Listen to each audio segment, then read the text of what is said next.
Chapter 7. The Conclusion. We had all been warned to appear before the magistrates upon the Thursday. But when the Thursday came, there was no occasion for our testimony. A higher judge had taken the matter in hand, and Jefferson Hope had been summoned before a tribunal, where strict justice would be meted out to him. On the very night after his capture, the aneurysm burst, and he was found in the morning stretched upon the floor of the cell, with a placid smile upon his face, as though he had been able in his dying moments to look back upon a useful life, and on work well done. "Gregson and Lestrade will be wild about his death," Holmes remarked, as we chatted it over next evening. "Where will their grand advertisement be now?" "I don't see that they had very much to do with his capture," I answered. "What you do in this world is a matter of no consequence," returned my companion bitterly. "The question is, what can you make people believe that you have done?" "Never mind," he continued more brightly after a pause. "I would not have missed the investigation for anything. There has been no better case within my recollection. Simple as it was, there were several most instructive points about it." "Simple?" I ejaculated. "Well, really, it can hardly be described as otherwise," said Sherlock Holmes, smiling at my surprise. "The proof of its intrinsic simplicity is that without any help save a few very ordinary deductions, I was able to lay my hand upon the criminal within 3 days." "That is true," said I. "I have already explained to you that what is out of the common is usually a guide rather than a hindrance. In solving a problem of this sort, the grand thing is to be able to reason backwards. That is a very useful accomplishment, and a very easy one, but people do not practice it much. In the everyday affairs of life it is more useful to reason forwards. And so the other comes to be neglected. There are 50 who can reason synthetically, for one who can reason analytically."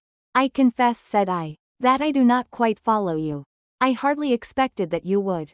Let me see if I can make it clearer. Most people, if you describe a train of events to them, will tell you what the result would be. They can put those events together in their minds, and argue from them that something will come to pass. There are few people, however, who, if you told them a result, would be able to evolve from their own inner consciousness what the steps were which led up to that result. This power is what I mean when I talk of reasoning backwards or analytically." "I understand," said I. "Now this was a case in which you were given the result, and had to find everything else for yourself. Now let me endeavor to show you the different steps in my reasoning. To begin at the beginning, I approached the house, as you know, on foot, and with my mind entirely free from all impressions. I naturally began by examining the roadway, and there, as I have already explained to you, I saw clearly the marks of a cab, which, I ascertained by inquiry, must have been there during the night. I satisfied myself that it was a cab, and not a private carriage by the narrow gauge of the wheels. The ordinary London growler is considerably less wide than a gentleman's brougham. This was the first point gained. I then walked slowly down the garden path, which happened to be composed of a clay soil, peculiarly suitable for taking impressions. No doubt it appeared to you to be a mere trampled line of slush, but to my trained eyes every mark upon its surface had a meaning. There is no branch of detective science which is so important and so much neglected as the art of tracing footsteps. Happily, I have always laid great stress upon it, and much practice has made it second nature to me. I saw the heavy footmarks of the constables, but I saw also the track of the 2 men who had first passed through the garden. It was easy to tell that they had been before the others, because in places their marks had been entirely obliterated by the others coming upon the top of them. In this way my second link was formed, which told me that the nocturnal visitors were 2 in number, one remarkable for his height as I calculated from the length of his stride, and the other fashionably dressed, to judge from the small and elegant impression left by his boots. On entering the house this last inference was confirmed. My well-booted man lay before me. The tall one, then, had done the murder. If murder there was no wound upon the dead man's person, but the agitated expression upon his face assured me that he had foreseen his fate before it came upon him. Men who die from heart disease, or any sudden natural cause, never by any chance exhibit agitation upon their features. Having sniffed the dead man's lips, I detected a slightly sour smell. And I came to the conclusion that he had had poison forced upon him. Again, I argued that it had been forced upon him from the hatred and fear expressed upon his face. By the method of exclusion, I had arrived at this result, for no other hypothesis would meet the facts. Do not imagine that it was a very unheard of idea. The forcible administration of poison is by no means a new thing in criminal annals. The cases of Dolsky in Odessa and of Leterrier in Montpellier will occur at once to any toxicologist. And now came the great question as to the reason why robbery had not been the object of the murder. For nothing was taken. Was it politics, then? Or was it a woman? That was the question which confronted me. I was inclined from the first to the latter supposition. Political assassins are only too glad to do their work and to fly. This murder had, on the contrary, been done most deliberately, and the perpetrator had left his tracks all over the room, showing that he had been there all the time. It must have been a private wrong, and not a political one, which called for such a methodical revenge. When the inscription was discovered upon the wall, I was more inclined than ever to my opinion. The thing was too evidently a blind. When the ring was found, however, it settled the question. Clearly the murderer had used it to remind his victim of some dead or absent woman. It was at this point that I asked Gregson whether he had inquired in his telegram to Cleveland as to any particular point in Mr. Drebber's former career. He answered, "You remember." In the negative. I then proceeded to make a careful examination of the room, which confirmed me in my opinion as to the murderer's height, and furnished me with the additional details as to the Trichinopoly cigar and the length of his nails. I had already come to the conclusion, since there were no signs of a struggle, that the blood which covered the floor had burst from the murderer's nose in his excitement. I could perceive that the track of blood coincided with the track of his feet. It is seldom that any man, unless he is very full-blooded, breaks out in this way through emotion. So I hazarded the opinion that the criminal was probably a robust and ruddy-faced man. Events proved that I had judged correctly. Having left the house, I proceeded to do what Gregson had neglected. I telegraphed to the head of the police at Cleveland, limiting my enquiry to the circumstances connected with the marriage of Enoch Drebber. The answer was conclusive. It told me that Drebber had already applied for the protection of the law against an old rival in love, named Jefferson Hope, and that this same Hope was at present in Europe.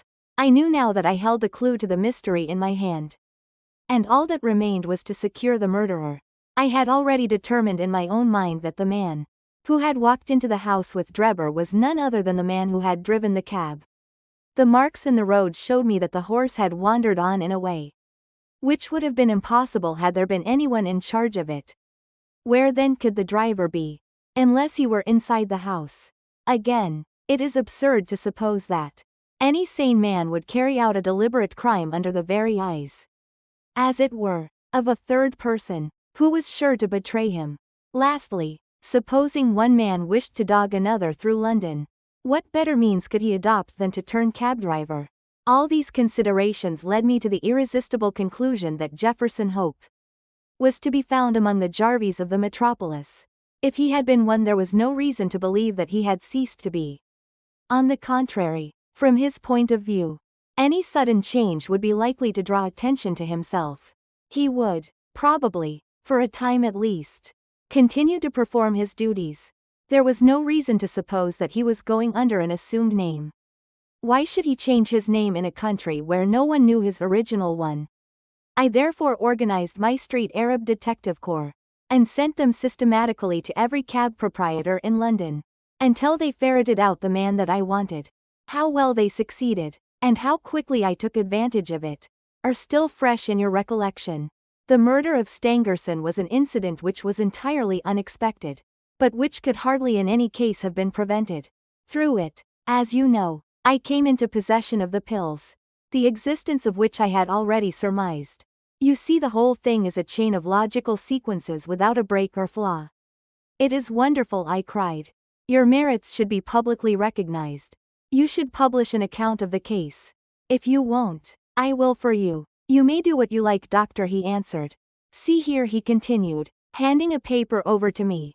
Look at this. It was the Echo for the day. And the paragraph to which he pointed was devoted to the case in question. The public, it said, have lost a sensational treat through the sudden death of the man Hope, who was suspected of the murder of Mr. Enoch Drebber and of Mr. Joseph Stangerson. The details of the case will probably be never known now, though we are informed upon good authority that the crime was the result of an old standing and romantic feud, in which love and Mormonism bore a part. It seems that both the victims belonged, in their younger days, to the Latter-day Saints. And Hope, the deceased prisoner, hails also from Salt Lake City. If the case has had no other effect, it at least brings out in the most striking manner the efficiency of our detective police force, and will serve as a lesson to all foreigners that they will do wisely to settle their feuds at home, and not to carry them on to British soil. It is an open secret that the credit of this smart capture belongs entirely to the well-known Scotland Yard officials, Messrs. Lestrade and Gregson. The man was apprehended, it appears, in the rooms of a certain Mr. Sherlock Holmes, who has himself, as an amateur, shown some talent in the detective line, and who, with such instructors, may hope in time to attain to some degree of their skill. It is expected that a testimonial of some sort will be presented to the two officers as a fitting recognition of their services. "Didn't I tell you so when we started?" cried Sherlock Holmes with a laugh. "That's the result of all our study in Scarlet. To get them a testimonial." "Never mind," I answered. "I have all the facts in my journal, and the public shall know them. In the meantime you must make yourself contented by the consciousness of success. Like the Roman miser,